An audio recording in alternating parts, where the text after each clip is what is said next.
बिस्मिल्लाहिर्रहमानिर्रहीम। अभी हम स्टार्ट करेंगे एक्सरसाइज 8.1 क्लास 7।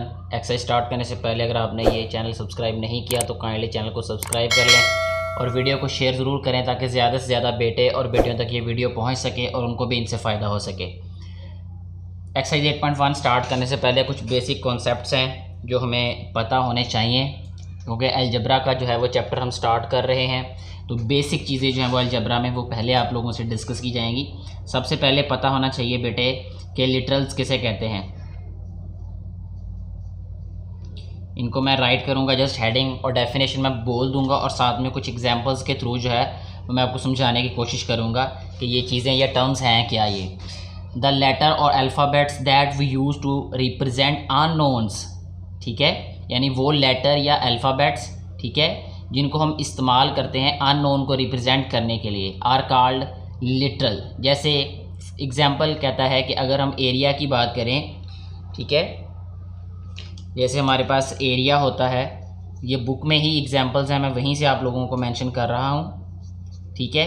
एरिया जो होता है बेटे वो लेंथ और ब्रेथ होता है, ठीक है, और इसको रिप्रेजेंट करने के लिए हम एल यूज़ कर रहे हैं और बी यूज़ कर रहे हैं because these both are alphabets और लेटर्स, दैट्स वाई ये जो है ये लिटरल्स कहलाएंगे, ठीक है, मैथ में। तो लिटरल की डेफिनेशन हमने यहाँ पे राइट कर दी है। नेक्स्ट हम जो है वो बात करेंगे कांस्टेंट की, ठीक है। कांस्टेंट क्या होता है? A symbol having a fixed numerical value, ऐसा निशान, ठीक है, ऐसा सिंबल जिसकी फिक्स्ड न्यूमेरिकल वैल्यू होती है उसे हम कांस्टेंट बोलते हैं।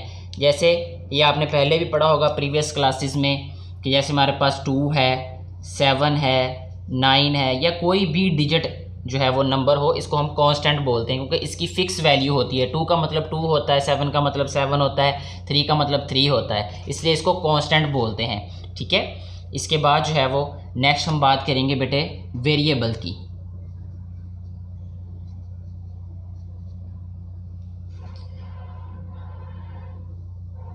वेरिएबल जो है वो बेटे इसकी जो डेफिनेशन है अगर हम देखें तो a symbol represented by a literal and can take various numerical values is called a variable, यानी इसको हम लिटरल से रिप्रेजेंट करते हैं और इसकी मुख्तलिफ वैल्यूज़ हो सकती हैं। जैसे अगर एग्जांपल उसने जो दी है यहाँ पे बुक पे हमें, वो है x+1, ठीक है। तो इसमें जो x है वो वेरिएबल है और 1 जो है वो कांस्टेंट है, क्योंकि x का हमें नहीं पता कि इसकी वैल्यू क्या होगी, कुछ भी वैल्यू हो सकती है इसकी, 1 2 3 4 5, डिपेंड अपॉन द कंडीशन। जो भी कंडीशन दी जाएगी उसके अकॉर्डिंगली जो है वो इसकी वैल्यू होगी या वैल्यू गिवन होगी। और ये जो 1 है ये कांस्टेंट है क्योंकि 1 का मतलब 1 ही है। इसके बाद जो नेक्स्ट टर्म है जो हमें पता होनी चाहिए वो है अलजेब्रिक एक्सप्रेशन, ठीक है।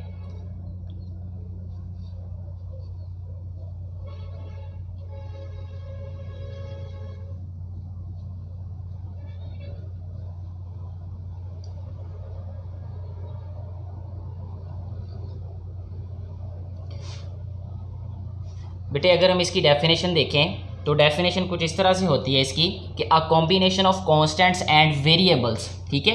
ये कांस्टेंट्स और वेरिएबल का कॉम्बिनेशन होता है। किस तरह का कॉम्बिनेशन होता है ये?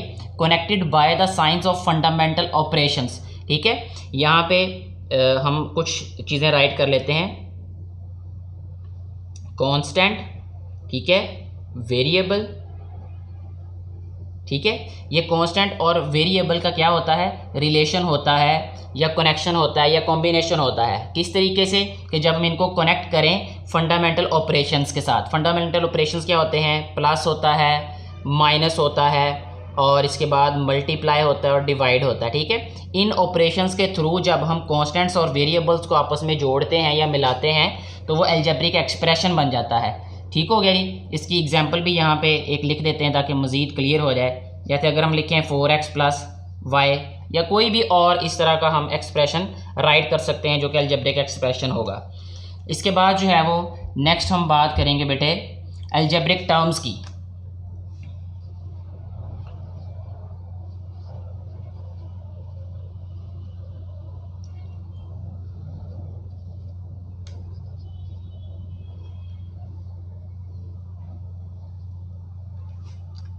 अलजेब्रिक टर्म्स की अगर हम बात करें तो parts of an algebraic expression, ठीक है। जैसे अभी हमने ये बात की अलजेब्रिक एक्सप्रेशन की, इसका जो पार्ट है, जो हिस्सा है, जैसे ये हिस्सा है और ये हिस्सा है, और इसको हम जोड़ रहे हैं किसके साथ, ऑपरेशन के साथ, अलजेब्रिक ऑपरेशन जो होते हैं जैसे प्लस माइनस डिवाइड मल्टीप्लाई, तो इसकी बात हो रही है। The part of an algebraic expression separated by the operational sign plus and minus are called terms, that is x plus y, x and y are two terms. जैसे यहाँ पे उसने एग्जाम्पल कहा एक्स प्लस वाई, इसमें जो है x और Y हमारे पास टू टर्म्स हैं ये, ठीक है, एक्स और वाई, एक्स भी एक टर्म और वाई भी एक टर्म, और इसको हम अलजेब्रिक ऑपरेशन के साथ जोड़ रहे हैं, ठीक हो गया जी। इसके बाद जो है वो बेटे नेक्स्ट जो है वो यहाँ पे जो दिया गया है पोलिनोमियल के बारे में बताया गया है, वो जस्ट यहाँ पे मैं हेडिंग दे के उसके बारे में आपको बता देता हूँ।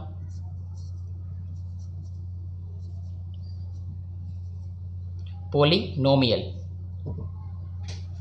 अच्छा, पोलिनोमियल के बारे में जो बुक में लिखा हुआ है वो कुछ इस तरह से है कि the word poly is use for more than one things, but in algebra polynomial represents an algebraic expression, होता ये भी अलजेब्रिक एक्सप्रेशन है, ठीक है, containing a single term as well as two और मोर टर्म्स, ठीक है, तो उसको हम पोलिनोमियल बोलते हैं, जिसमें एक टर्म हो, दो हो या तीन हो, ठीक है। अलजेब्रिक, अब इसकी अगर डेफिनेशन की बात करें एग्जैक्टली, ठीक है, तो वो ये होगा कि an algebraic expression in which the exponents of the variable are all whole numbers is called a polynomial, ठीक है। ये इसकी एग्जैक्ट डेफिनेशन है पोलिनोमियल की, कि इसमें जो हमारे पास एक्सपोनेंट्स होंगे वेरिएबल के, वो क्या होंगे, होल नंबर्स होंगे। होल नंबर्स क्या होते हैं, होल नंबर का अगर हम सेट देखें तो ये या तो 0 1 2 3 4 and up to so on. इसको हम ये भी कह सकते हैं कि वो नेगेटिव पावर नहीं होनी चाहिए, अगर नेगेटिव पावर होगी किसी भी वेरिएबल की तो वो पोलिनोमियल नहीं होगा, ठीक हो गया जी। इसके बाद नेक्स्ट उन्होंने बताया मोनोमियल, बाइनोमियल और ट्राइनोमियल के बारे में। तो मोनो कहते हैं बेटे एक को, ठीक है, बाई का मतलब होता है टू, जैसे बाइसिकल है क्योंकि उसके दो पहिए होते हैं तो उसको बाइसिकल भी बोल देते हैं, तो उसके वो दो को रिप्रेजेंट करता है, यानी टू को रिप्रेजेंट करता है। मोनो एक को रिप्रेजेंट करता है, बाई टू को रिप्रेजेंट करता है, ठीक है, और ट्राई थ्री को रिप्रेजेंट कर रहा है, ठीक है। तो जिसमें एक टर्म होगी वो मोनोमियल होगी, ठीक है, और इसी तरह जिसमें टू टर्म्स होंगी उसको क्या कहेंगे हम, बाइनोमियल, और जिसमें थ्री टर्म्स होंगी उसको हम क्या कहेंगे, ट्राइनोमियल। तो ये बेसिक चीज़ें थी एक्सरसाइज स्टार्ट करने से पहले। एक्सरसाइज भी इन्हीं से रिलेटेड है, जो डेफिनेशंस या जो ये थ्योरी आपने पढ़ी है इससे रिलेटेड है। तो अभी हम एक्सरसाइज को सॉल्व कर लेते हैं, उसके क्वेश्चन सॉल्व करते हैं, ताकि आप लोगों को जो है वो मज़ीद ये बात क्लियर हो जाए। तो इसका जो क्वेश्चन नंबर 1 है 8.1 का, उसने कहा है कि add the terms to write an algebraic expression. तो टर्म्स को हमने ऐड कर देना है। जैसे फर्स्ट वाला पार्ट जो है वो हमें दिया गया है कि 2ab, 3bc, ca, ठीक है जी। अब इसको बेटे हमने इस तरीके से राइट कर देना है कि कॉमा की जगह पे, यानी हमने कॉमा को रिप्लेस करके इसके बाद प्लस लिख देना है, तो वो क्या बन जाएगा, अलजेब्रिक एक्सप्रेशन बन जाएगा। जैसे ये बन जाएगा 2ab plus 3bc plus ca, तो यही आंसर है इस वाले क्वेश्चन का, ठीक है। इस तरीके से हम इसको राइट करेंगे। अच्छा, इसके अलावा हम किसी और इसके पार्ट की भी बात कर लेते हैं जो थोड़ा सा डिफरेंट हो इससे। जैसे ये पी स्क्वेयर है, कॉमा माइनस क्यू स्क्वेयर है, कॉमा माइनस आर स्क्वेयर है। तो कॉमा को क्योंकि हम कन्वर्ट करते हैं प्लस में, तो जब हम इसको अब राइट करेंगे अलजेब्रिक एक्सप्रेशन में तो ये हो जाएगा p square minus q square minus r square, क्योंकि प्लस माइनस माइनस हो जाता है इसलिए यहाँ पे माइनस ही आएगा, तो ये आंसर है, ठीक है जी।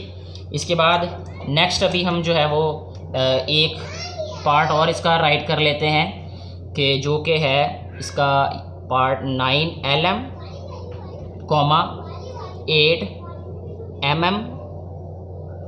mm है यहाँ पे, कॉमा माइनस 10 ml है, और कॉमा माइनस 2 है, ठीक हो गया जी। अब ये भी बहुत आसानी से हम इसको राइट कर सकते हैं कि इसको हमने राइट कर दिया 9lm plus 8mm minus 10ml minus 2, तो ये इस तरीके से ये आंसर आ जाएगा इस वाले पार्ट का। तो जस्ट जो है वो हमने साइंस ही राइट करने हैं, यानी कॉमा को हटा के प्लस राइट कर देना, जहाँ माइनस होगा तो उसको माइनस से राइट कर देंगे।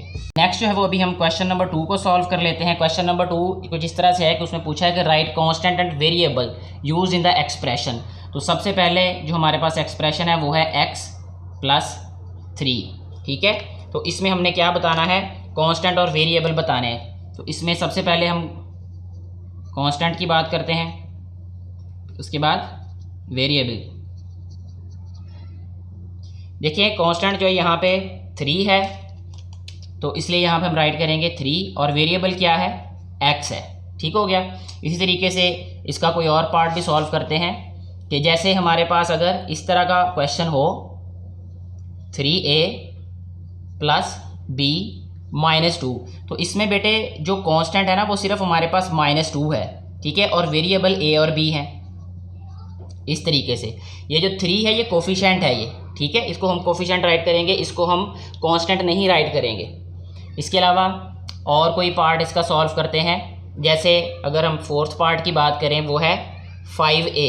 इसमें हमारे पास कांस्टेंट कुछ भी नहीं है, ठीक है, यहाँ पे हम 0 राइट कर देंगे, और वेरिएबल क्या है, a, तो ये आंसर आ जाएगा इसका, ठीक है। इसके अलावा भी अगर कोई क्वेश्चन हो तो उसमें आप लोग जो है वो ऐसे ही राइट कर सकते हैं। जैसे मैं और भी एक क्वेश्चन सॉल्व करना चाहूँगा यहाँ पे, नेक्स्ट 1-2, यहाँ पे ये आ जाएगा नेक्स्ट 2x² - 1, ठीक है। इसमें जो है वो कांस्टेंट क्या है, -1 है, और वेरिएबल क्या है इसमें, x है, ठीक है। ये इस तरीके से आंसर आ जाएगा इसका। और अगर हम बात करें एक और पार्ट की 3l² - 4n², इसमें हमारे पास कांस्टेंट क्या है, 0, और वेरिएबल क्या है इसमें, l एंड n, ठीक हो गया जी। इस तरीके से हमारा क्वेश्चन नंबर 2 भी सॉल्व हो जाता है। क्वेश्चन नंबर 3 की अगर हम बात करें तो वो कुछ इस तरह से है कि identify monomial, binomial and trinomial. बहुत ही आसान क्वेश्चन है ये हमारे पास। जैसे हमारे पास ये है x plus y plus z, यहाँ प्लस हो या माइनस हो फ़र्क नहीं पड़ता, बुक पे माइनस लिखा है तो हम भी माइनस राइट कर देते हैं। तो साइंस को छोड़ के हमने देखना है, इसमें 1 2 3 टर्म्स हैं, तो 3 टर्म्स वाला ट्राइनोमियल होता है, तो इसलिए इसको हम क्या राइट करेंगे, ट्राइनोमियल। ये आंसर आ जाएगा इसका। अच्छा जी, इसके अलावा अगर हम बात करें -6l की, तो ये हमारे पास सिर्फ एक टर्म है, तो एक टर्म वाले को क्या कहते हैं हम, मोनोमियल, ठीक है जी। और इसके अलावा नेक्स्ट हम देख लेते हैं जी कोई भी इसका थर्ड वाला पार्ट देख लेते हैं, जो कि है 2x² - 3। इसमें क्योंकि 2 टर्म्स हैं, एक हमारे पास टर्म ये है और दूसरी टर्म ये है, तो ये क्या रहेगा, बाइनोमियल, ठीक हो गया। ये इस तरीके से क्वेश्चन सॉल्व हो जाएगा। इसके अलावा जितने भी क्वेश्चंस हैं, जितने भी पार्ट्स हैं इसके, उसमें हमने यही देखना है कि जिसमें हमारे पास 1 टर्म होगी। मैं जल्दी जल्दी से यहाँ पे राइट करता हूँ और बोले जाता हूँ आपको। जैसे देखें ये हमारे पास a b c है, ठीक है, तो ये मोनोमियल होगा, ठीक है। और इसके अलावा हमारे पास x² प्लस 2xy और प्लस y² है, ये ट्राइनोमियल होगा क्योंकि 1 2 3 टर्म्स हैं, ट्राइनोमियल हो जाएगा। और इसी तरह ये 11x² और y² ये मोनोमियल है क्योंकि सिर्फ एक टर्म है इसमें, ठीक हो गया जी। l - m है, इसमें 2 टर्म्स हैं, तो ये बाइनोमियल हो जाएगा। तो इसी तरीके से 1 2 और 3 टर्म्स वाली ही वैल्यूज़ दी हैं, तो मोनोमियल, बाइनोमियल और ट्राइनोमियल से ही हम उनको रिप्रेजेंट करेंगे, तो वही आंसर्स होंगे इसके। इस तरीके से हमारी एक्सरसाइज कंप्लीट हो जाती है। अगर आपको किसी भी क्वेश्चन से रिलेटेड कोई कन्फ्यूजन हो तो आप कमेंट बॉक्स को ज़रूर यूज़ करें। Thank you very much.